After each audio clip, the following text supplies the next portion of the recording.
Ultimately, we call these blind spots. And the other thing this data fragmentation is doing is it's slowing you down. We today connect to about 4,000 accounts. We work with a ton of agencies and brands. And the one common theme continues to be that a significant amount of your time, if you're managing the Amazon channel, goes into reporting, goes into analysis. Sometimes it is publishing performance to your stakeholders. Sometimes it is something has gone bad and you're trying to figure out why. Between diagnostics to performance reporting to strategic analysis, a significant amount of time is going into reporting and analysis, and a big part of it is because of this data fragmentation. And you'll hear me talk about data fragmentation all the time here.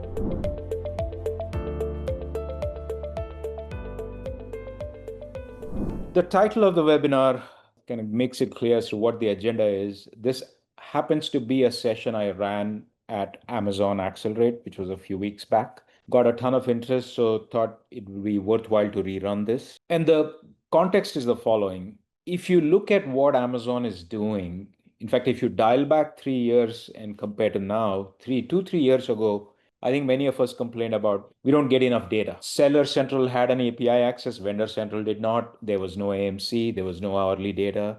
But then what's happening now is you've got batch data coming daily, you've got hourly data, advertising as well as retail data, you've got the AMC solution that is now available to everybody, very granular shopper level signals that are available within AMC. I call it the data deluge from Amazon. We're at a place where the problem no longer is data availability. Maybe there's still a little bit of that, but the real problem is just the fragmentation and the amount of data that comes at us and how do we make sense out of it.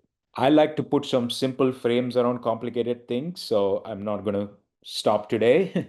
So when we think about all those signals, what we recommend as buckets for all this data is there's 5 buckets. One is, of course, advertising. I've also indicated the sources of this data. And then is retail, which is sales, inventory, pricing, promos, buy box, organic rank, PSR, etc. You then have shopper intelligence, granular shopper insight around customer journeys, lifetime value, high value customers, repeat purchase behavior, so on and so forth. You have competitive intelligence, share of voice, share of search, market share, and all of these data sets, when infused with your own specific data, and that data could be how you categorize products, because Amazon doesn't categorize the way you want them necessarily. Unit costs on products, if you want to understand profitability, so on and so forth. We think of these 5 buckets as your buckets of data that's coming at you and buckets of data that needs to get organized for you to get value out of it. But here is the real problem that we all have to contend with. This data is fragmented. APIs for each of these data sets are different. They sit in different parts of Amazon. You may be leveraging some, but not all of it. But we are at a point where data fragmentation, as we call it, which is the siloing and the disconnected data sets we get, is the real problem here. And how does that impact you? First of all, it creates a ton of blind spots for us. I'm going to share some examples of questions that, depending on where you're at in terms of maturity with your data stack, can be very moderate to very difficult to answer. Profitability by ASIN, inclusive of ad spend, that requires us to connect advertising data with retail data and get all the fees associated with your channel. And then combining that with your unit costs to understand true profitability. That's a lot of different silos connected together. My product sales are down. Why? This is one of the most common questions, also one of the most difficult things to answer, because product performance is influenced by so many factors. Some you see, many you don't see. And by the way, we'll spend a little bit of time on this later in the presentation. Is my spend allocation by product aligned with the products that get me the most new to brand customers? Hey, Prime Day just happened. Did I pick the right ASINs? And what is the impact of me running deals on those ASINs? Is it benefiting me? Did I acquire a lot of new customers? And what are those customers doing over the next 3, 6, 9, 12 months to justify the deals you published? So these are all examples. Ultimately, we call these blind spots. And the other thing this data fragmentation is doing is it's slowing you down. We today connect to about 4,000 accounts. We work with a ton of agencies and brands. And the one common theme continues to be that a significant amount of your time, if you're managing the Amazon channel, goes into reporting, goes into analysis. Sometimes it is publishing performance to your stakeholders. Sometimes it is something has gone bad and you're trying to figure out why. Between diagnostics to performance reporting to strategic analysis, a significant amount of time is going into reporting and analysis. And a big part of it is because of this data fragmentation. And you'll hear me talk about data fragmentation all the time here. Now, where does this time go? Again, having worked with a lot of the clients, there's about four buckets. One is you spend a lot of time collecting your data. Some of you may still be doing it manually. Maybe some parts are manual, some parts are automated, but data collection takes time. And oh, by the way, if you are on this webinar and if you're in the camp where you are not owning your data and you have the risk of losing that data if you change your service provider, I would make that a top priority in terms of addressing it. But collection takes time. But once you collect it, infusing with your own customizations, again, product categorizations is a good example. Unit cost is a good example. That takes time. And then finally, reporting, whatever form it takes. You may be doing Excel with dashboards. You may have an internal reporting tool like Power BI, or you have a full-blown reporting stack. Whatever it may be, it all takes time. And then finally, analysis and action. These four pieces consume a lot of your time. Wouldn't it be amazing if you collapsed all of this and you spent most of your time reacting to actioning on insights that you're automatically finding? That is the place we want to go, and I'll touch on how to get there. Now, while we are all swimming in this deluge of data, there is one other important thing that is happening. It's called generative AI. Generative AI, yes, there's a ton of hype associated with. Yes, many of us are sitting and thinking, how is it really going to add value? But where we sit, generative AI is having a transformative effect, especially when it comes to how we handle data and how we extract value from data. A few things as examples that generative AI is allowing us to do. You can build and launch much, much richer and much more insightful dashboards and applications very, very quickly. And by the way, a few minutes before this session, I thought I'll make this, I'll show you a real example of this. I'll do that in a moment. You're also able to talk to data like it were human in natural language. You can monitor performance. You can have AI monitor performance for you, notify you, and act on your behalf. So depending on where you sit, if you are positioned well to leverage the AI capabilities, which by the way are getting commoditized, there's a lot to be gained. Now, I wanted to make this a little bit real in terms of the type of impact it is having. So I created a dummy data set. Okay. This is all fake data. What you have is ASIN, title, images, a product category specific to you, and ad data, ad sales data, and total sales data.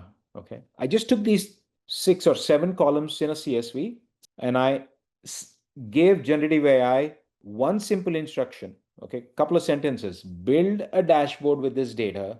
Show me category level breakdowns also. That's all I did.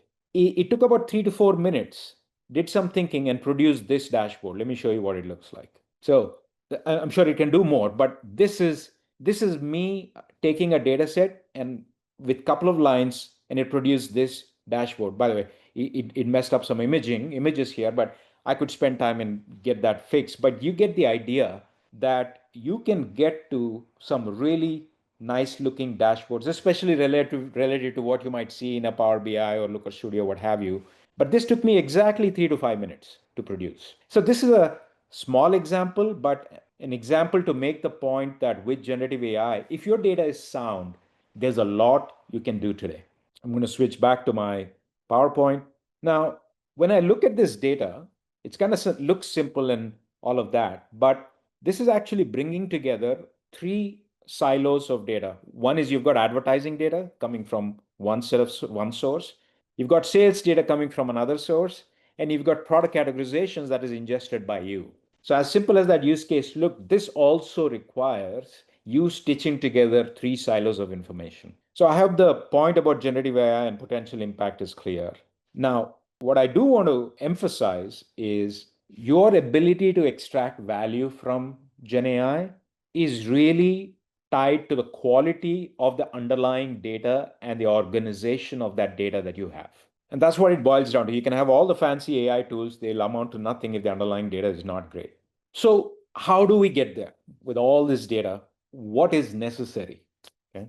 To be honest, there is really only one way to get organized to maximize value from all this data, and that is to stitch these data sets together into what I call an e-commerce data foundation. Again, I've also indicated the sources of all this data, but they all have to be brought together into this foundation. But what does this actually entail? Comprehensive and automated data collection and ownership. I'll underline ownership again here, but those have to be brought in. Anyone that is dealing with Amazon data knows that there are occasional challenges. You've got to have really robust error handling to have reliable data. You have to have easy mechanisms to ingest your own data into the mix. And then ultimately, the underlying data has to be organized in such a way that it is very connected, which then allows for really rapid downstream analytics, whether analytics is you building out a dashboard or you running some complex analysis, let's say incrementality modeling or MMM modeling. And in addition, that data organization also helps with any AI interfaces. And I'll give you a very specific example.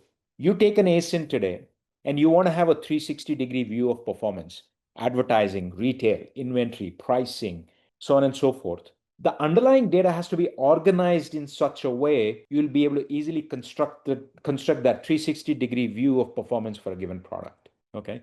So whether you build this yourself or rely on someone like us to go accelerate that process, to stay competitive and to extract value from all these AI capabilities coming at you, building and prioritizing that e-commerce data foundation is extremely essential. And by the way, all this conversation is just about Amazon. You've got TikTok that is growing. I'm sure many of you have TikTok Shop and TikTok ads. You've got Shopify. Many of you have that. Shopify now allows buy with Prime, right? So this is not just a within channel, but a cross channel problem. Now, when you do this, even if you get started and connected a couple of these data silos, it starts to give you superpowers. It allows you ultimately to really eliminate blind spots. And in the process, you can drive growth and be much more competitive. I want to dive into what is it that Intentwise is doing to help you accelerate this journey. Number one, we today have built out a data foundation, which is collecting a significant amount of data from different data sources. And then, like I said before, we today collect over 4,000 data from over 4,000 accounts. But it isn't just about data collection. We have really robust built-in error handling. We also have structured the data in a way that any downstream actions, again, whether it's build out or dashboards or analysis, is much, much faster. Okay. And in the process, it's a very AI ready data foundation. Now, with that foundation, what are we doing? There are three things we are doing today. Number one, I'm pretty sure several of you already have a reporting stack, but you need reliable data to fuel that. And there we are delivering reliable data pipes into your data warehouses if that is what you need. But let's say you didn't have that. We have an exhaustive library of pre-built visualizations, new age visualizations, richer, more interactive. And then we also have smart applications sitting on top of data from ad optimization to performance monitoring. I'll give you some quick examples. And we layer all this with custom services. As your brand or agency grows, canned stuff don't cut it. You want to find your own unique stories. You want to tell your own unique stories. So we have a services layer that is able to deliver exactly what you want, whether it's a dashboard or an AMC query or analysis. And the reason why we are able to do that very quickly is because of the data foundation we have already built and a layer of AI scaffolding that sits on top where you think of a dashboard. We will deliver it to you in a matter of 2 to 3 days. And it's the combination of data foundation and AI that is allowing us to do that. So those are the three things we do for you. And you can pick and choose one or more of these pieces if and when you work with us. Let me give you some examples of what I mean by new age visualizations. Okay. First of all, the aesthetics of it. This is a path to conversion view. It's very interactive. So this is, for those of you that may or may not be familiar, this is one of the standard views from Amazon Marketing Cloud, where you can see exactly the paths that are leading to certain performances. But on this view, we have enabled a rich level of interactivity. So for example, I can go and see hey, show me all the paths where the DSP was the first touch point. And you can see exactly that. Let me give you another example. There's a lot of interest from brands around understanding, hey, when a shopper buys a particular product, what else are they buying over a 3, 6, 9 month period? We have a network graph type of view where any given ASIN, you can actually see how many purchases are happening of other ASINs. I can change that view and get this view for any ASIN I want. So the richness and the interactivity is baked into our dashboards already. I mentioned smart applications. Here's one we are very excited about. We are in closed beta. Because of us collecting lots and lots of data and stitching it all together, we're able to attack a problem that we are all facing today, which is when a product's performance is down or up, you're trying to figure out why that is. And it's often difficult because it's driven by factors you don't directly see. It's not just ads, it could be multiple factors. So Product 360, think of it as what we call it an observability agent. Observability as defined by monitor what's happening, tell me when something is wrong, tell me why something went wrong. Okay. So here's an example where the system has automatically detected a couple of ASINs saying they've underperformed last week. It has also indicated reasons why. And then for those that want to drill into a particular ASIN and see what is going on, what the drivers are, we have a very detailed view by day that identifies inflections in all kinds of metrics. I know this is a little uh, hard to see, so I've got a couple of zoomed in views. So here it is. So this is telling you, hey, there was an inflection on September 29th on total sales. Same with glance views, inflection happened the day before. Oh, by the way, price changed and jumped from 60 to $70, and you also started to lose buy box. All that the smart application, which is Product 360, is automatically finding on your behalf only because of the underlying e-commerce data foundation that we've built. Of course, we have the ad optimization solution for those of you that are existing customers and know us for our ad tech. But we aren't just doing execution automation around ad tech. We have a module that automatically identifies what changed, so you don't have to spend hours trying to analyze. We're automatically surfacing recommendations. We also have a natural language based teammate or assistant. Again, all this powered by the data foundation we built. One last thing about us, and I'll kind of close this, where ultimately, if you look at our solutions, we have an underlying data foundation. It powers four solutions. One is Analytics Cloud. Think of it as complete data automation from pipes to dashboards to white label portals. Intentwise Explore is a solution that dramatically accelerates your Amazon Marketing Cloud adoption from queries to audiences to first party uploads and even custom services. Ad Optimizer, as the name indicates, a very flexible, highly mature ad tech platform for your sponsored ads and DSP solutions across Amazon, Walmart, and a number of retailers. Product 360, I just talked about, we are in beta, closed beta. Would love to activate it if anyone is interested.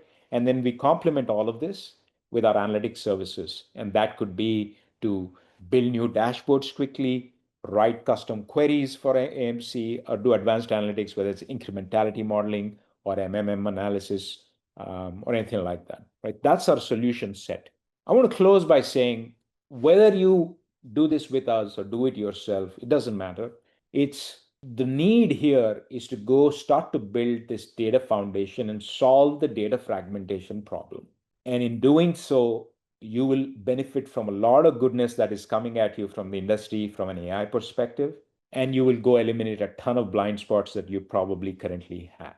So that's would be my big recommendation. And by the way, like you don't have it need to have it all baked tomorrow. You can start with connecting ads and retail data and your own brand specific data to begin with.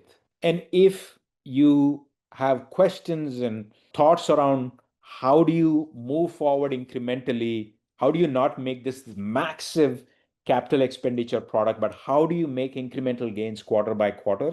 I'm more than happy to have a data strategy conversation with you. Just hit me up on srinath@intentwise.com. And yeah, and this is a question I want to leave you with. What blind spots do you have? And by the way, we have a webinar that is coming up that is going to deep dive into our product more. And please feel free to sign up. Okay, so Amy has a question. Can you speak to the AMC limitations with 3P partners with it going into sponsored products? The Let me just give some context. Amazon exposed AMC to every advertiser in the ad console at Accelerate. The question here is, are there any limitations? Frankly, Amy, I don't know that there are limitations. There's actually benefits through third-party partners that the console doesn't allow.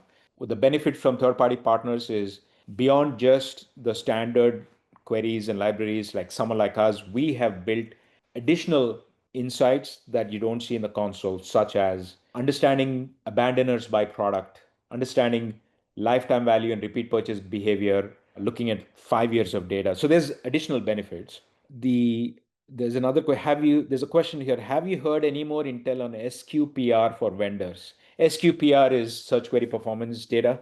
We have not, it's only available on third party 3P sellers. It's a number one ask from our perspective. No news yet on the 1P side. I also know that on the 1P side, they've aggressively prioritized data availability through API. So Adrian will keep you posted. I'm hoping we'll hear something at Unboxed, fingers crossed.